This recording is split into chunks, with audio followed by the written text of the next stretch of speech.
Is that okay? Yeah, good. You said that there was no material reason why people might have a gender identity. Do you think in the future medicine might find one, in the sense that, we're moving on and on all the time, and with everything's getting, vaccination, circulation of the blood, genes, epigenetics, where are we going next? There may be a material reason in the future.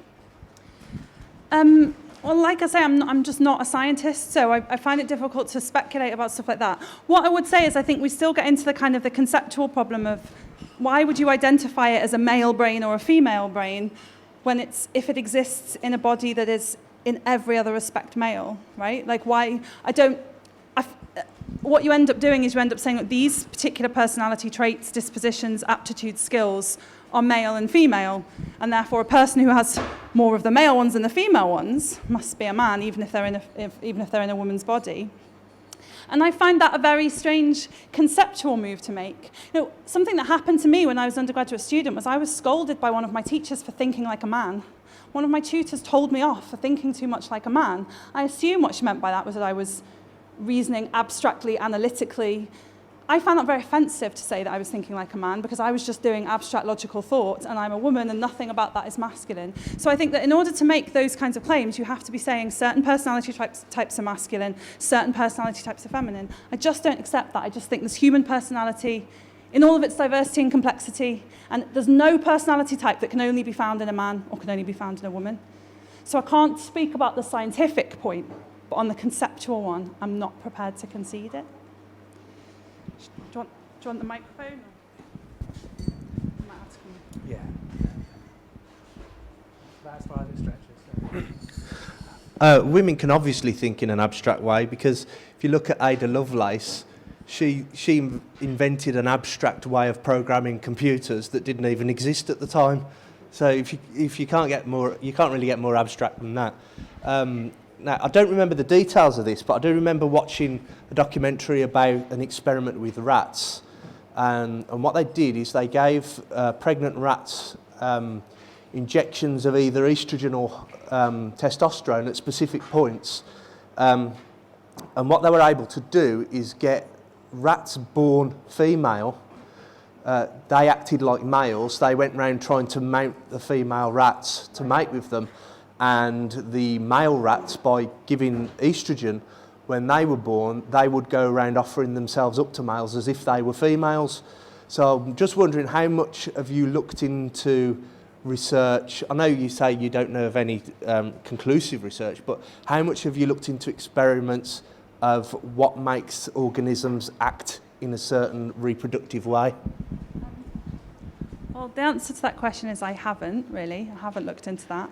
Maybe I should, and I don't in any way want to dispute. I'm not questioning the idea that certain, say, hormones, sex hormones might influence behaviour. I don't know whether that's true. Maybe testosterone does make people more aggressive, more violent, more sexually aggressive. Maybe estrogen does have other kinds of effects.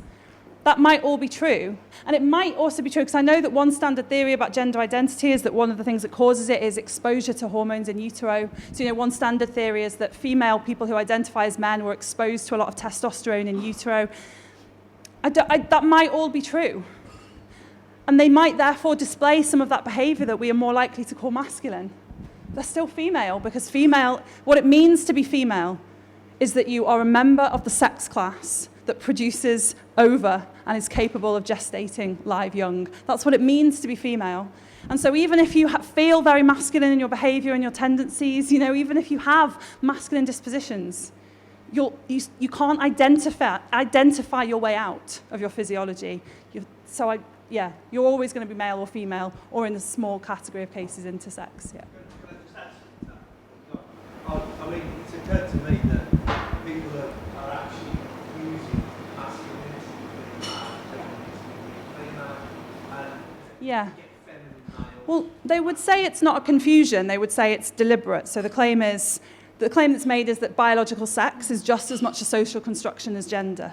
That's the claim that's made, right? I don't accept that claim. I don't believe that biological sex is socially constructed in all of the same ways that gender is socially constructed. But if you think that, then you're going to question that very distinction you've just drawn between maleness and masculinity.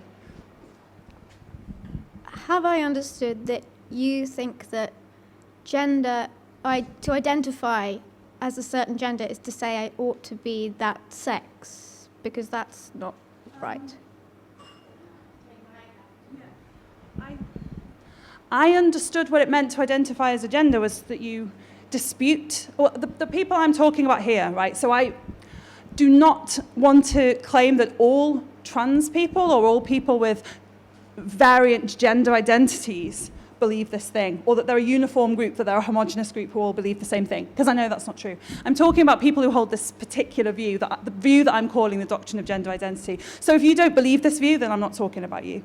However, the people who hold this view, as far as I understand it, they just dispute the sex-gender distinction altogether, right? They say, look, I identify as a woman, therefore I'm female. And there's no distinction between male and female, like the only distinction between male and female people is gender identity, right? So there are people who say that the penis is not a male sex organ, because if somebody who identifies as a woman has a penis, then it's a female penis. There's no such thing as male and female bodies. You get called transphobic on Twitter if you talk about female biology. If you use the phrase female biology, you're accused of transphobia. So people say there's no such thing as female biology, because female is entirely a state of mind. So they're the people I'm talking about here. And I don't for one second believe that all trans people or all gender non-conforming people believe it. I don't think most people believe it, but some people do. I think it's inherent in the idea of gender identity, and I think it's creeping in to legislation in ways that worry me. Does that answer? What if a person doesn't deny their sex, but they say that their gender is different to their sex? That's fine with you. It's all fine. It's all fine with you, right? What about if some experiments have shown that transgender men and cisgender men, when they ask people to do certain activities and then they scan their brains and they find that people who identify as man, whether or not they're cisgender, their brains act the same way, and women, their brains act the same way. I don't think we're disagreeing at all. I don't know why I'm asking these questions. You might absolutely be right. Like I think we probably do agree. I'm perfectly happy to say that maybe some trans men will behave in ways and act in ways, and maybe even brain scans of their activity will show that their brain activity is similar to cisgender men, or I don't use that word, so non-trans men. So I absolutely agree with that. I suppose all I'm just saying is that doesn't make you male, having those patterns of behaviour, and nor does it make you female if you have more feminine patterns of behaviour. And I think that biological sex is real, it matters, it exists, and you can't identify your way in or out of a sex class. And that's what's important, I think. Thank you, Rebecca. I wanted to talk a bit about the political implications, because to an extent, I think people can believe all sorts of weird things if they want, and it doesn't bother me. What does bother me is where this can lead us. I think the last slide you kind of skipped through but didn't show was the one from the toilets that said if you see somebody in the bathroom who you don't think their gender matches the sign on the door, what should you do about it? Don't worry about it, they know better than you. And for me, that was one of the first moments I thought, whoa, hang on a sec, because I, as with many women, have had more than one occasion in my life where I have been followed into toilets by men. I have had men, seen men lurking around toilets. I have had to get security to remove men from toilets because they were there for the purposes of at least harassing and possibly assaulting women. And although that sign is not meant to apply to all men, it's actually meant specifically to apply to trans people. That's not what it says. What it's saying to women is, don't trust your sense of whether or not you feel safe. And if you don't feel safe in a situation, well, you shouldn't worry about it. And actually, for a lot of women, your safety depends on knowing when to feel unsafe. A more serious problem, I think, is particularly the problem around prisons.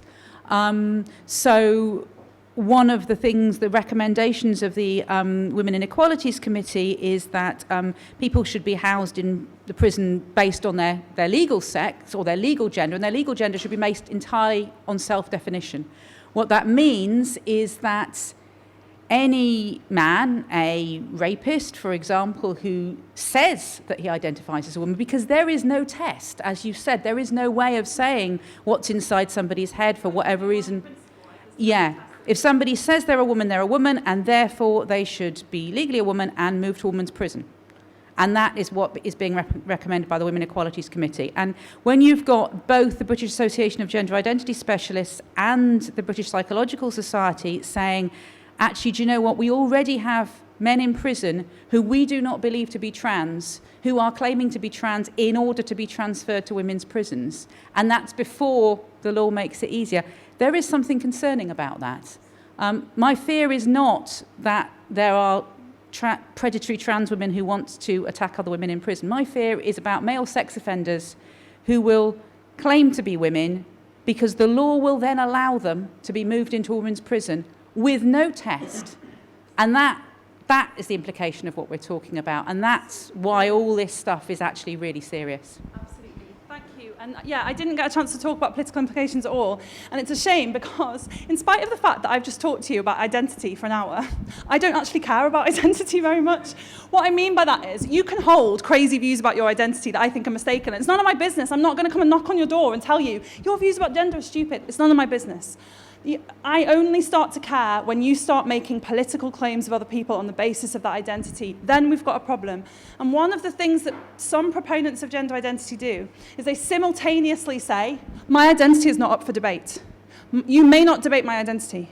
And then at the same time, they start to make political claims on the basis of that identity. I just don't think you can do both of those things. I'm happy not to debate your identity. I'm happy to leave you alone to identify however you like, until you start making demands of other people. And like Marianne says, the problem with self-definition of gender, which is what's going on here, is that there is no way, either in principle or in practice, to distinguish a man from someone who identifies as a woman. There is no way to distinguish. So absolutely, if a violent man says he identifies as a woman in order to be moved into a women's prison, there is no way, either in principle or in practice, to say that that person is not a woman.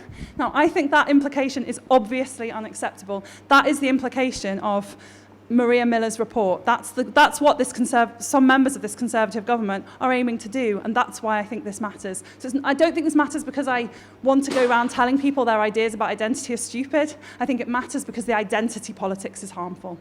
Kat.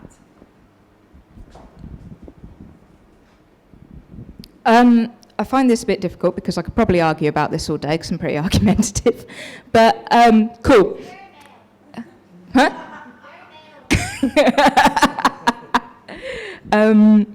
But you saying that, you don't have the sort of biology on this. I'm no expert, but I do have a degree in biology, so I thought I'd provide a little of that. And a quote comes to me from a TED talk, which was, "Nature does not draw the line between male and female. We draw that line on nature." And while intersex people are indeed a minority, they definitely put a massive fucking spanner in the works of the idea that you're either male or you're female. And this idea, I'm quite baffled that you seem to insist it is... I get what you're saying, that it was a contradiction, but you seem to insist it's correct that your brain is in a male body, so it's a male brain, but it's incorrect that you are a girl and you have a penis, so it's a girl's penis. If that girl, for instance, has a womb and ovaries and a penis, as some people do, it is indeed hers. It's no one else's, so it's her penis. I agree about the existence of intersex people might seem to pose a challenge to my claim that sex is binary and the claim about sexual dimorphism. But I don't actually think it does represent that challenge. The fact that we can say some people are born intersex goes to prove that there is in fact a binary. If there were no binary, we wouldn't have a category of intersex people. There would just be, you'd just be humans. The reason that we identify intersex people is because we recognize that actually there are two sex classes. 1 in 2,000 people is born intersex. Everybody else is born either male or female. The other thing that absolutely is a binary is sexual reproduction. 1 egg, 1 sperm. That's how sexual reproduction works. So it's absolutely binary, right? And the other problem I really do have a problem with the particular issues and concerns and problems of intersex people being hijacked in order to try to undermine the women's liberation movement, which I think is a lot of what's going on here. People saying, oh, because there are intersex people, therefore there are no female people, therefore anything goes. And I just don't think that that's fair for a start on intersex people to bring in their cause in order to try to make those claims. I think she's misunderstood the crux of your argument in terms of you weren't saying if there's a male brain in a female body, you were disputing those facts and disputing the fact that if a man has a penis that it's then female anatomy. You weren't saying well, no, my point was that if you've got a penis and therefore your brain's male because it's yours, and that yes, if you've got a vagina, therefore your brain's female because it's yours. And I think Kat's claim was, but there are some intersex people who might have a combination of organs, and therefore how do we know whether that person, what category to assign that person to? But I don't think that undermines. The existence of intersex people doesn't undermine the fact of the sex binary. If anything, it proves it by the fact that we recognise intersex people because we recognise as a sex binary. Yes, Marina. Sorry.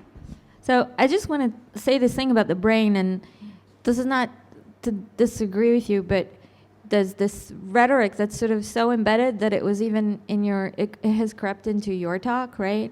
That we have organs and bodies, and then we have brains, right? The brain is a part of the body. The brain is an organ, okay?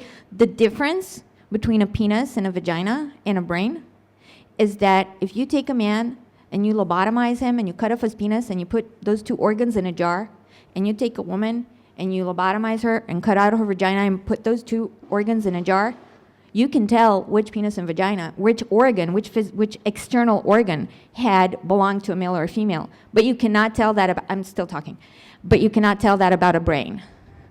From just looking? Yes. From just looking. What if it's Becca's brain? She's not smaller.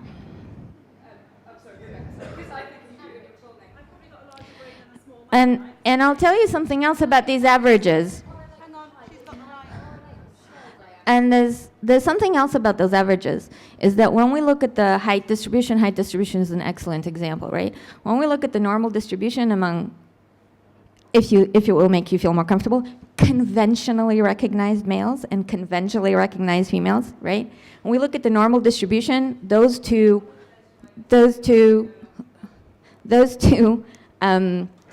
averages are miles apart. They're really big. There is a really, really big difference in the mean.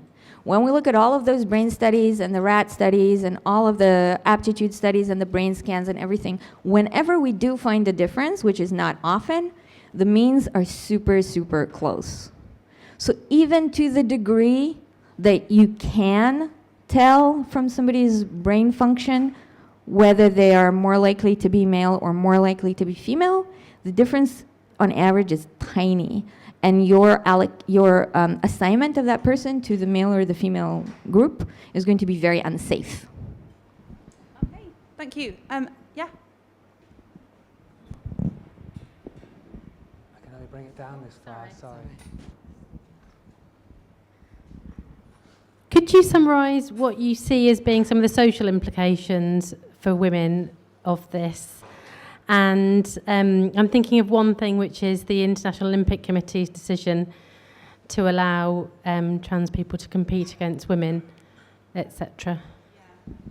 I mean, yeah, it's very hard. Like the social and political and cultural implications of this are massive, and it's very difficult to summarise them. They're very wide-ranging. But yeah, that particular case that you raise is a very problematic one. So for those who don't know, the International Olympic Committee has recently decided that the way it is going to define male and female in order for competing in male and female sports is simply by reference to how much testosterone there is in the blood. That's going to be the sole criterion, is the level of testosterone in the blood. The purpose of this is to allow transgender people who are undertaking a process of sex reassignment and therefore are taking estrogen and have lower levels of testosterone to compete against women. The problem, as I see it, is that even if their levels of testosterone are comparable with those of women, which actually isn't the case because the level of testosterone that the IOC set is much higher than your average female-bodied person has. But even if it weren't, the fact is that going through a male puberty gives irreversible changes to the body that confer an athletic advantage, right? It confers an advantage.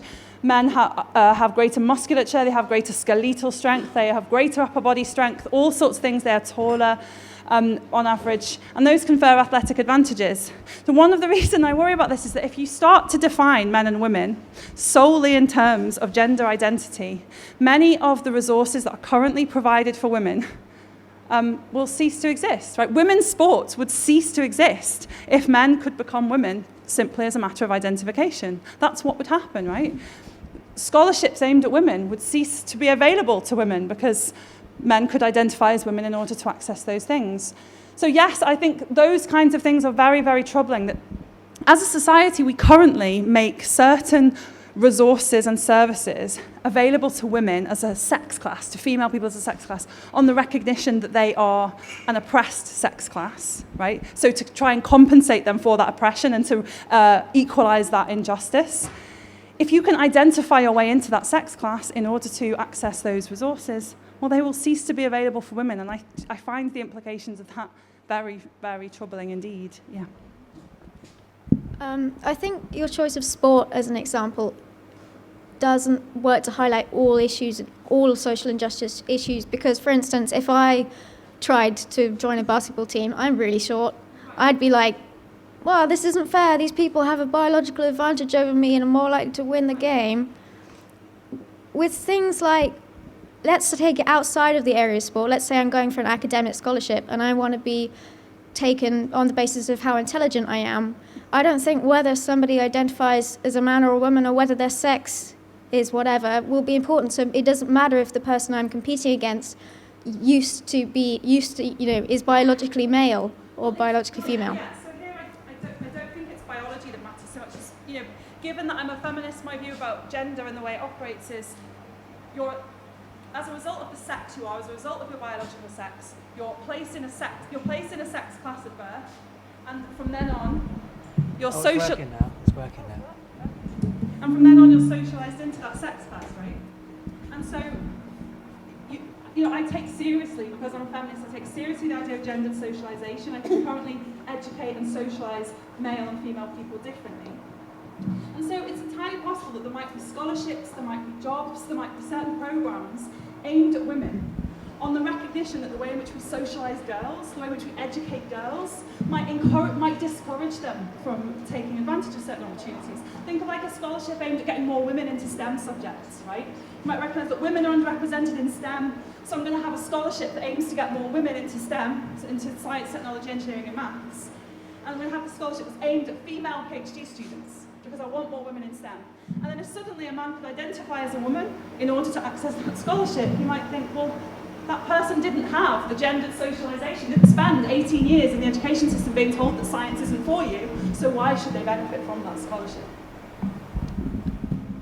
So I'm going to use the terms male and female to talk about sex and man and women to talk about gender.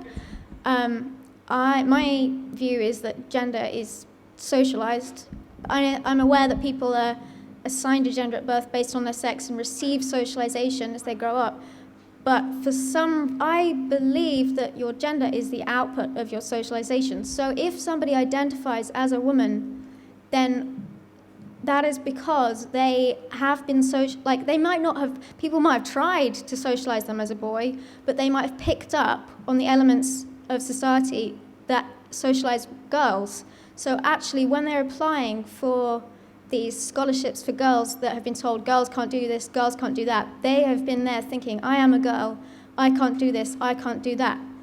If they identified as men and had the confidence to go for these scholarship programs, then they, if they actually identified as guys, then they would have probably received the socialization that said, you're more likely to succeed at physics. Whereas if they identify as women, they're more likely to have absorbed the stuff that said they're not.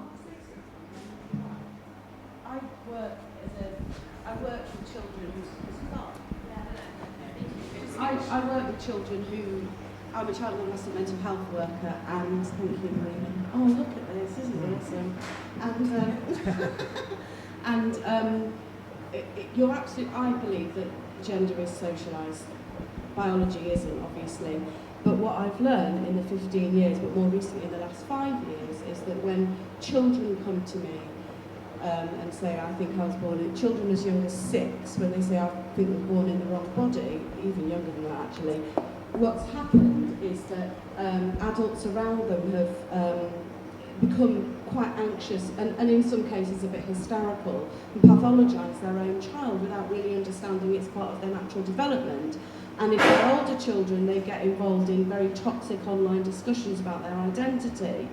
And my understanding as someone who takes a bit of a psychotherapeutic look at this is that, and this can be criticised, I'm not infallible, but there's a deep sense that there's something wrong with them, and that there's a high level of anxiety and a really high level of distress.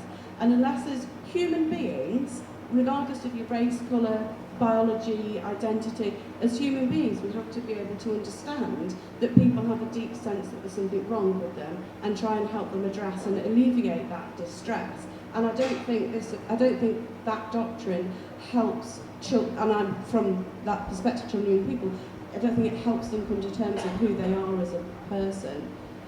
And I think that, yeah, for me, I don't know if that's helpful at all. And also, we're always talking about the cheaters.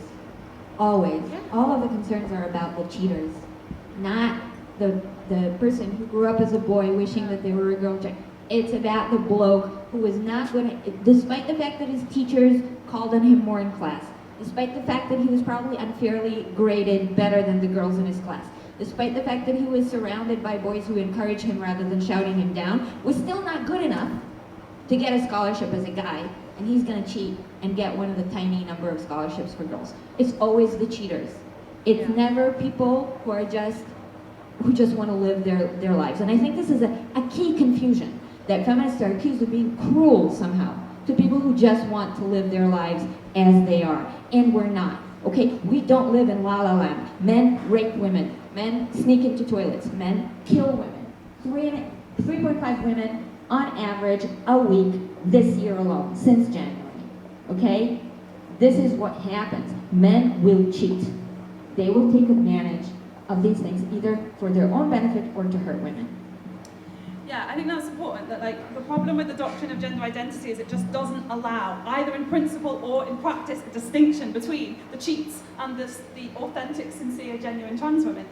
And something I didn't get to talk about in the talk, but is so important, is that is also harmful for trans women. If you're an actual transsexual woman who is making a sincere attempt to transition, to live in the other gender role, to live permanently in the other gender role, who is undergoing a painful and difficult transition, wants to live permanently in the other gender role, you too are harmed by a doctrine that says you can be a woman just by clicking your fingers and saying you're a woman. That's bad for you as well, right? So it's bad for transsexual women as well. And I didn't get to talk about that, but I actually think that's one of the key things, is that this doctrine doesn't help people who are transitioning. And so if you care about transsexual women, and I use that word advisedly, I use the word transsexual advisedly, I don't like the word transgender because I think it's basically meaningless.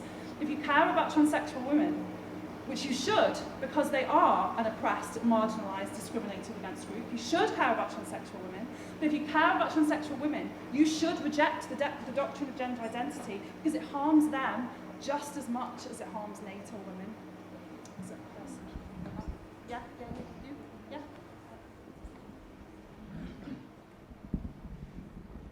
I'm just thinking about the implications for feminism and how if people can self-identify as a certain, well, if people can self-identify as being female, then statistically that means that somebody like a High Court judge can say, I'm a woman, and then, oh, look, there's another woman who's a High Court judge. And it just sort of skews the achievements of born women. We just had the second female Supreme Court judge who's actually transsexual. Yeah, I think one of the things is that how much it distorts the achievements of women who've kind of grown up as women. Yeah, absolutely. So that's part of the problem, is that it kind of erases the reality of female experience, right? It erases that and it kind of blurs it completely. So yeah, we can talk about, having a trans High Court judge and say, this is our second woman High Court judge, isn't this great? But if that person was actually raised as a man, lived as a boy, lived as a man, had a male upbringing, this is skewing our equality stats, and part of problem is that you will no longer be able to identify the way in which gender is operating to constrain women because we'll have no way of recording it. And also, mental crime statistics as well. Right, absolutely. So violent crime also. Kelly Maloney. Sorry, does this fall into the Caitlyn Jenner as woman as a year situation as well? Right, exactly. So there was the case of Caitlyn Jenner winning the Glamour magazine Woman of the Year, when Caitlyn Jenner hadn't even been a woman for an entire year, right? Caitlyn Jenner had been living as a woman for 6 months when Caitlyn Jenner won Woman of the Year. Now, I think there is something a little bit offensive to women about that, to say that all you need to do is say you're a woman and you become not only a woman, but the best woman. Yeah, absolutely. What is the payoff for this, for people having this view of gender? Why is this view of gender prevalent? How did it get there? And why do people hold it I have a very so strongly? complex theory about that. Very, very complex and multitudinous theory with lots and lots of parts. The charitable interpretation I have, is it comes from a good place. It comes from a very, very good, it's well-intentioned. It comes from a place of never wanting to say to somebody, your experience is wrong. Your understanding of yourself is wrong. So I think that is a laudable and admirable but ultimately very misguided aim. Never wanting to tell somebody that they can be mistaken about their identity. I think there are numerous other factors that come into this. I think there's just the old-fashioned misogyny of the leftist man who's kind of really happy to say that the female experience isn't real, unlike other forms of oppression that are real because they're experienced by men. Female oppression, the reality of living in a female body, well, there's nothing significant, there's nothing real about that. I think it's very, very complex. I think it's basically, I have a theory that it's numerous factors have combined to make this the perfect storm almost, right? That we've got this, and it is a perfect storm because it's influencing young people who are often distressed, confused, unhappy, feeling unhappy in their bodies. They go online and they find communities of people telling them, oh, what this is you've got this gender identity thing that your parents don't understand. And therefore you need to get on hormones right away, you need to get on puberty blockers right away, you can't delay. And if your parent tries to stop you, then you need to cut your parents out of your life because your parents are abusive. You really need to ostracize your parents, right? You need to go down this path straight away. And this is all really troubling to me, that very young, vulnerable, distressed people are going online and finding this doctrine. And really what they need is someone to tell them that you're okay just the way you are, right? It's okay. So you can be a man and have these feelings. You can be a man and have these emotions. There's no beliefs or emotions or feelings that men can't have, right? Men are people too. They are. Can't treat popular beliefs. And I'm a feminist, right? Anyone else? Anyone who hasn't talked who wants to talk? Yeah? Sorry. So I don't want to take anybody out with this. I'm trying to articulate this. The whole reason I came here is because I'm struggling to get my head around the whole issue. But one of the reasons you brought up in your slideshow was it's very difficult to say, oh, you can self-identify as any gender you want because they claim it's an innate feeling that nobody can test, and for that's one of the reasons why we shouldn't have laws to protect that innate feeling because it's not an actual thing that we can prove. Is that any different from sexuality? Because a lot of people's sexuality, they will have a preference for things, but they can't define where the origin has come from. They can't even explain the exact preferences themselves. And yet we do have laws to protect against discrimination against those people based on those, beliefs, if you like. My first response to that would be that laws, generally speaking, are always going to protect the expression of that identity, not the identity itself. The law can't express the identity itself if the identity is just a feeling in your head, because if nobody knows what that feeling in your head is, they can't discriminate against you. How can I discriminate against you on the basis of a feeling in your head that you've never revealed, that you've never expressed? So, insofar as we have laws that protect people from discrimination on the basis of their sexual orientation, what it should be protecting, I say should because I don't actually know what it does protect, what it should be protecting is the expression of your sexual orientation. In other words, your sexual behaviour, your sexual preferences, and the outward expression of that. We should protect people from, say, homophobic abuse. But what should be protected is the right to have sex with whoever you want to have sex with, and to express that sexuality however you want. But personally, my view is that it's just as much a mistake to define sexual orientation as an identity as it is to define gender as an identity. Now, people are going to disagree about that. I know that's a contested view, but my view is that we don't need to make the claim that sexual orientation is an identity, is essential in order to protect it. We don't need that. We can do without that claim. So just I would kind of say this, all the same arguments apply to sexual orientation here. It doesn't need to be essential, it doesn't need to be innate. You don't need to have been born this way. It's okay to be gay just because it's okay to be gay. And I would say the same way about male people who want to dress as women or present themselves as women. It's okay to do that. Just because it's okay to do that. You don't need to have been born with this magical thing in your head that made you a woman. If you're a man who wants to dress as a woman, you can just dress as one because it's okay to do that. But we do provide special protections, if you like, within society for people on their sexual orientation, whereas, is that, I mean, is part of your argument that we don't for trans people? I can't actually remember the wording of the Equality Act, there in terms of whether it protects sexual orientation, whether it protects the expression of that sexual orientation and sexual preferences. Marianne, you'll know, right? So it's about protecting people against discrimination on the grounds of their sexual orientation. And you have to be perceived as that thing in order to be discriminated. And it would seem to me that there's a difference between protecting transgender people against discrimination, harassment, violence, all of which the law should absolutely do, and saying you have anybody has the legal right to be treated as a woman because they say they're a woman. Those are two different things. So you shouldn't be refused a job, you shouldn't be refused housing, you shouldn't be refused, you should be protected against harassment. You shouldn't necessarily be able to rock up to a women's refuge and say, I'm a woman. Absolutely. Helen.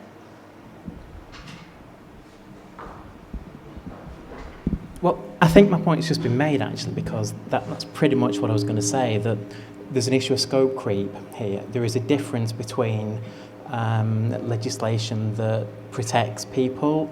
I think that there's a difference between making sure that people aren't discriminated against, because people can be discriminated against for not just the expression, but even just, if somebody comes out at work and it's known that somebody is, for example, a cross-dresser, so they might not be a transsexual woman, they might not be permanently living in, but they can still be discriminated against because of intolerance and views on that. So I think that there's a difference between having legal protection in place to protect people from discrimination. The issue is when we get to scope to the creep of that scope into, as you say, then people being housed in female prisons. Now, at the moment, there's legislation in place already that says if somebody has transitioned, they have a gender recognition certificate, the default position is that they will be housed in the prison that's based on their legally recognised gender. That's the default position. Now, there is scope to move from that default position. So there might be somebody who has been living as female, they might be post-op, they might have been living like that for 20 years, they've never bothered to get a gender recognition certificate. So what happens then is there can be a review that looks at the safety of the prisoner and looks at the safety of the rest of the population there. So there's provision in place to move away from that default position.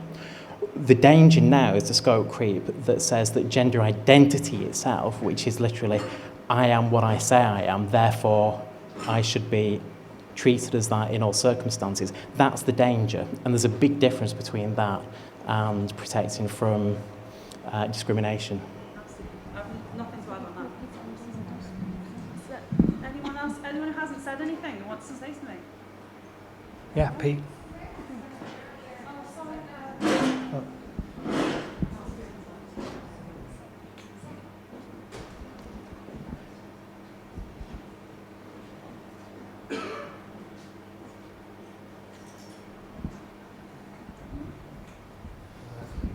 Is it going to come? No, okay.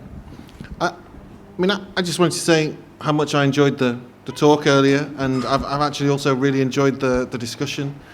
This wasn't something I'd come having done lots of reading on. It's just something that sounded very interesting. As somebody who's kind of involved in public service and delivering public services, it's interesting how I can imagine how Maria Miller and her colleagues are, very keen not to be offending people, wanting to be seen to be fair, wanting to seem to be, have, really equality at the heart of the things that they're doing. But these things are very complicated, aren't they? And so, in delivering a public service, you want to be avoiding discrimination, and you wanting to be ensure that you promoting equality and so on. But I mean, the talk tonight has just shown that it's complicated, isn't it? Yeah. So thank you. That's a good note to end on, right? Yeah.